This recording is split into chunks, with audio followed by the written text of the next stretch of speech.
It was fantastic to discover a poet who was brave enough to talk about women's desires, about sex, everything that you would not expect from a Yiddish poet. And now, her holy, latent lust spurts frankly from me.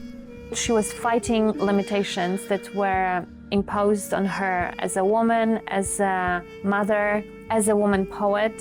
Here she was Jewish, yet she wrote these shocking sexual things. Fingers, the thoughts of a nymphomaniac. I need love, I need sex, I need to be touched, I want to touch. That was new. The fact that there may be poetry about that from the 1920s is like way ahead of its time. For women to reveal not only their love and their lust, but their darkness. She was courageous. I took a knife, sharp as the glint off dead eyes. These are repellent and violent. I opened my heart and quietly said, drink. And they're great, I love them. How I suffer, how I suffer. No matter what you might objectively feel about an adulteress, you feel with her at this time. You wouldn't punish me for my sins, but you would rock me gently to sleep like a child. One of the things she was very consciously trying to do was say, it doesn't really matter what's between my legs except to me.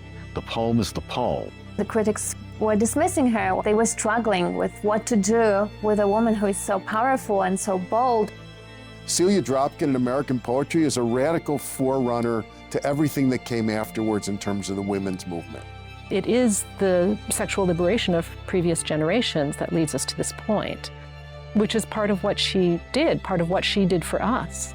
She's becoming embraced now by the Yiddish community, by the Yiddish artists.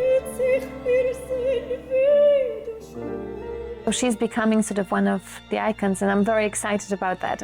It's a wonderful thing for me as a grandson to say, oh, my grandmother became famous writing erotic poetry. How many people can say that? Celia Dropkin, so you want to take line marking.